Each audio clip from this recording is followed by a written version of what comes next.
Hello everyone, good morning all of you and welcome back to my channel. Now, in the last lecture, we have studied about the investment multiplier from chapter 8 and from unit 3rd of macroeconomics. Okay, so now in this video, we are going to learn of chapter 9, excess demand and deficient demand. So first of all, we have to know the meaning of what is called excess demand. Excess demand क्या है? हम लोग बात कर रहे हैं excess demand की. Access का मतलब क्या है? Now excess means more, means ज्यादा. ओके, सो क्या ज्यादा है? डिमांड ज्यादा है, right? So where aggregate demand is more than aggregate supply, that is called excess demand. So here's the definition, that it refers to the situation when aggregate demand is more than aggregate supply, corresponding to full employment level of output in the economy. So that is the definition of excess demand. I hope you all got it. Now, coming on its curve, so we have already know that what is the aggregate supply curve and what is the aggregate demand curve, right? Let's recall it again. So basically, aggregate supply is of 45-degree angle curve and aggregate demand is the parallel to consumption curve. Okay, now so सबसे पहले हम लोग यहाँ पर देख रहे हैं, हमने लास्ट चैप्टर में एक पॉइंट पढ़ा था फुल एम्प्लॉयमेंट इक्विलिब्रियम का, अंडर एम्प्लॉयमेंट इक्विलिब्रियम का and over full employment equilibrium का. थोड़ा सा वहां से हम लोग कनेक्ट करेंगे इस पॉइंट को. सो फर्स्ट ऑफ ऑल हम लोग कौन सा कर्व फॉर्म कर रहे हैं? हम लोग बना रहे हैं यहाँ पर एग्रीगेट सप्लाई का curve. So we have made an aggregate supply curve of 45-degree angle. Clear? Now, अब हम लोग एग्रीगेट डिमांड का कर्व फॉर्म कर रहे हैं जो कि किसके पैरेलल होता है? हमारा कंजप्शन कर्व के पैरेलल होता है. एंड एज वी नो कि कंजप्शन कर्व हमारा कभी भी जीरो ओरिजिन से शुरू नहीं होता. ओके, हम लोग हमेशा उसको कहाँ से बनाते हैं? वाई एक्सिस की किसी लाइन से बनाते हैं. क्लियर? सो वहीं से हमारा एग्रीगेट डिमांड का कर्व जाएगा. This is our actual AD. Basically ये डॉटेड लाइन आपको नजर आ रही होगी. This is our actual AD जो हम लोग फॉर्म कर रहे हैं. ओके, अभी के लिए आप एडी 1 को भूल जाइए कि ये हमने बना रखा है. नाउ हमारा इक्विलिब्रियम पॉइंट कहाँ पर आया? यहाँ पर. ओके, लेट अज्यूम कि हमारा जो फुल एम्प्लॉयमेंट का पॉइंट है वो यहाँ है. कहाँ है? वो यहाँ है. क्लियर? सो यहाँ से हम एक डॉटेड लाइन फॉर्म करी और वो यहाँ हमें कहीं दिखाई दे रही कि भाई ये वाला जो पॉइंट है यहाँ पर हमारा फुल एम्प्लॉयमेंट आना चाहिए. दैट मीन्स कि अगर मेरा एग्रीगेट सप्लाई पर एडी यहाँ पर इंटरसेक्ट करेगा तो मैं कौन से पॉइंट पर रहूंगी? फुल एम्प्लॉयमेंट के पॉइंट पर रहूंगी. क्लियर? सो हम एक डॉटेड लाइन फॉर्म करेंगे अब कहाँ तक? एग्रीगेट सप्लाई के कर्व तक. और यहाँ पर एक पॉइंट लगा देंगे कि ये वो पॉइंट है जहां पर मेरे एडी को इंटरसेक्ट होना है फुल इक्विलिब्रियम पॉइंट पर वापस आने के लिए. ओके, सो नाउ अब मैं अपने एडी को क्या कर रही हूँ? शिफ्ट कर रही हूँ. यहां पर वापस आने के लिए मुझे क्या करना पड़ेगा? अपने एडी को इंक्रीज करना होगा, राइट? सो मैंने एक अजम्पशन एडी कर्व फॉर्म किया और वो हमारा ये बना. क्लियर? सो हमें पता कैसे चला कि हमने एक यहाँ पर अज्यूम किया कि ये फुल एम्प्लॉयमेंट हमारा है और यहाँ से एक डॉटेड लाइन हमने फॉर्म करी जिसको हमने टच किया एग्रीगेट सप्लाई पर. क्लियर? देन यहाँ से हमने एक एग्रीगेट डिमांड का कर्व फॉर्म किया. Now this is the point of full employment equilibrium. Clear? So अब ये जो हमारा गैप हमको शो हो रहा है, क्लियर, कि यहाँ पर होना चाहिए था लेकिन वो है नहीं एक्चुअली. और ये जो हमारा गैप है that gap is called inflationary gap. क्या बोलेंगे इसको हम? Inflationary gap. And here is the situation of excess demand where aggregate demand is more than aggregate supply.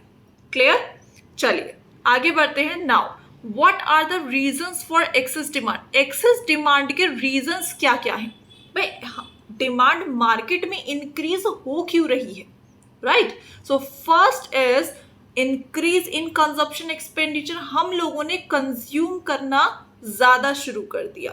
Okay, हमारा कंजप्शन क्या हो चुका है? इंक्रीज हो चुका है. ऑब्वियस सी बात है कि जब हम ज्यादा कंजप्शन करेंगे हम मार्केट में क्या कर रहे हैं? डिमांड इंक्रीज कर रहे हैं. उससे हम किसी चीज की मांग कर रहे हैं मार्केट में, हम कंज्यूम ज्यादा कर रहे हैं. क्लियर? सो उस सिचुएशन में हमारा एग्रीगेट डिमांड क्या हो जाएगा, इंक्रीज हो जाएगा, जिसकी वजह से इन्फ्लेशन की सिचुएशन मार्केट में हमारी क्रिएट हो जाएगी. Okay, next one is increase in investment expenditure. हमारा इन्वेस्टमेंट इंक्रीज हो जाए मार्केट में तो हम डिमांड को इंक्रीज कर देंगे. Clear? Next one is increase in government expenditure. सरकार खर्चा करना ज्यादा शुरू कर दे तो डिमांड इंक्रीज हो जाएगी.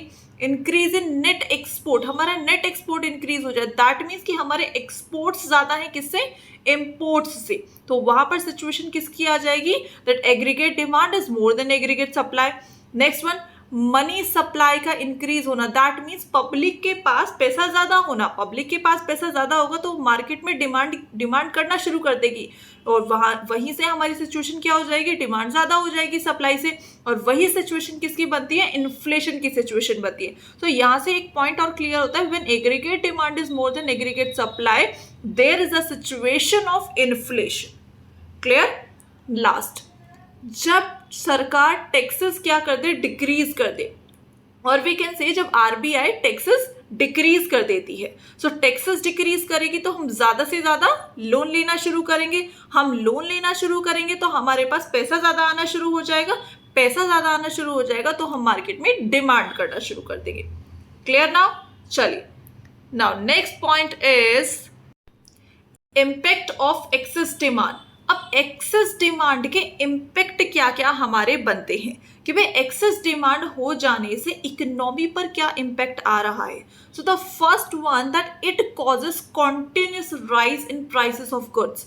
कि भाई जैसे जैसे डिमांड मार्केट में इंक्रीज होगी, प्रोड्यूसर्स भी क्या करेंगे, प्राइसेस को इंक्रीज करना शुरू कर देंगे. कि भाई किसी के पास, किसी दुकानदार के पास कोई बार बार सामान लेने आ रहा है, तो प्रोड्यूसर को समझ में आ जाएगा, शॉपकीपर को समझ में आ जाएगा, ओके इस गुड की डिमांड मार्केट में ज्यादा है, सो दैट मीन्स कि मुझे प्रॉफिट कमाने का मौका मिल चुका है. राइट? तो वहां पर वो क्या करेगा, प्राइसेस को इंक्रीज करना शुरू कर देगा. सो बेसिकली एक्सेस डिमांड की सिचुएशन में प्राइसेस क्या होते चले जाएंगे, इंक्रीज होते चले जाएंगे, और प्राइसेस इंक्रीज होते हैं, so that is the situation of inflation. Inflation का मतलब ही क्या है, महंगाई होना. Right? Next one is consumers purchasing power goes down. भाई महंगाई बढ़ेगी तो कंज्यूमर की परचेजिंग पावर तो हमारी डिक्रीज ही रहेगी. लाइक अब मैं जितना पहले अफोर्ड कर पा रही थी, अब मैं उतना अफोर्ड नहीं कर सकती. Clear? So purchasing power goes down of the consumers. Next one, producers get abnormal profits. जहां प्रोड्यूसर को पहले 100 की कॉस्ट के प्रोडक्ट पर, लाइक वो 100 की कॉस्ट का प्रोडक्ट था और उसको वो 200 में सेल कर रहा था. राइट? अब डिमांड के इंक्रीज हो जाने से प्राइस इंक्रीज हो रहे हैं, तो अब वही 100 कॉस्ट का प्रोडक्ट 1000 रुपीज में सेल हो रहा है मार्केट में, तो एक अबनॉर्मल प्रॉफिट प्रोड्यूसर के लिए बन रहा है. कॉस्ट तो उतनी की उतनी ही है ना, सिर्फ क्या इंक्रीज हो गया, प्रॉफिट इंक्रीज हो गया. पहले 100 रुपीज का प्रॉफिट हो रहा था, अब 900 रुपीज का प्रॉफिट उसको देखने को मिल रहा है. Is this clear? So these are the impact of excess demand. Now coming on its second point, that is called deficient demand. Now what is called, अब हमने excess demand पढ़ा, so just opposite क्या है उसका, deficient demand है. deficient demand means demand का कम हो जाना. अब demand कम है किसके कंपैरिजन में, सप्लाई के कंपैरिजन में. so where aggregate demand is less than aggregate supply, जहां पर एग्रीगेट डिमांड कम हो जाए, किससे, सप्लाई से. क्लियर? अगेन अब हम लोग इसका कर्व देख लेते हैं कि कर्व क्या फॉर्म कर रखा है. सो कर्व बनेगा हमारा एज इट इज. सबसे पहले हम लोग क्या फॉर्म करेंगे, एग्रीगेट सप्लाई का कर्व फॉर्म करेंगे which is of 45 degree angle. Clear? अब हम क्या अज्यूम कर लेते हैं कि भाई मेरा फुल एम्प्लॉयमेंट यहां पर है, मेरा फुल एम्प्लॉयमेंट यहां पर है. राइट? और मेरा एग्रीगेट डिमांड का कर्व बना ये, मेरा एग्रीगेट डिमांड का कर्व कौन सा बना, ये बना. क्लियर? अभी जो मेरा इक्विलिब्रियम पॉइंट आ रहा है वो ये आ रहा है. राइट? सो अब ये इक्विलिब्रियम पॉइंट यहां है, दैट मीन्स कि भाई फुल एम्प्लॉयमेंट तो यहां है. अकॉर्डिंगली मेरा इक्विलिब्रियम पॉइंट कहां होना चाहिए, दैट मीन्स वो कहीं यहां होना चाहिए. ओके? सो अब हम क्या करेंगे, एग्रीगेट डिमांड को डिक्रीज करेंगे. क्लियर? हम एक न्यू कर्व फॉर्म करेंगे और हमारा वो शिफ्ट कर जाएगा कहाँ, लेफ्टवर्ड. क्लियर? तो हमने एक और एग्रीगेट डिमांड का कर्व फॉर्म किया, और अब मुझे पता चल गया कि भाई ये वाला जो पॉइंट है ये क्या है, फुल एम्प्लॉयमेंट का पॉइंट है. क्लियर? नाउ अब ये जो गैप हमारा शो हो रहा है न्यू एग्रीगेट डिमांड कर्व और एक्चुअल एडी के बीच का जो ये गैप है that is called the deflationary gap and is a situation of deficient demand where aggregate demand is less than aggregate supply. Okay, चलिए आगे बढ़ते हैं अब हम अपने नेक्स्ट पॉइंट पर. That is the reasons for deficient demand. Deficient demand के reasons क्या क्या है भाई? जो हमारे एक्सेस डिमांड में रीजंस बने थे जस्ट उनका अपोजिट हो जाएगा. जितनी चीजें वहां इंक्रीज थी उतनी चीजें यहाँ डिक्रीज हो जाएंगी और जहां डिक्रीज था वो यहाँ इंक्रीज हो जाएगा. क्लियर? सो सबसे पहला कि हमारी कंजप्शन क्या हो जाएगी? डिक्रीज हो जाएगी. क्या हो जाएगी? डिक्रीज हो जाएगी. ओके, नेक्स्ट वन, हमारी इन्वेस्टमेंट क्या हो जाएगी? डिक्रीज हो जाएगी. सरकार खर्चा करना बंद कर देगी, एक तरीके से डिक्रीज कर देगी.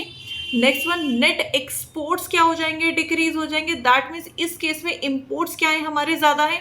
Okay, next one, money supply decrease हो जाएगी. हम लोगों के पास पैसा आना बंद हो जाएगा ultimately. And the last one, increase in taxes. Taxes का इंक्रीज हो जाना. जब बैंक क्या करेगी? अपने टैक्सेस को इंक्रीज कर देगी तो हम कम से कम लोन लेना शुरू कर देंगे और हमारे पास पैसा कम आएगा. सो ऑब्वियस सी बात है हम मार्केट में डिमांड कम से कम करेंगे. Clear? Now what are the impacts of deficient demand now?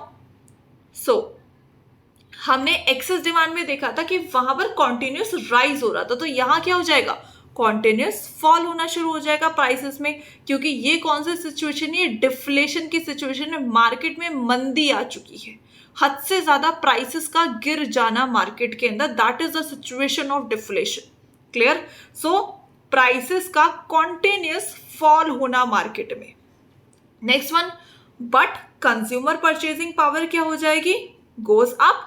वो इंक्रीज होनी शुरू हो जाएगी. अब हम ज्यादा से ज्यादा क्या कर पा रहे हैं? अफोर्ड कर पा रहे हैं, राइट?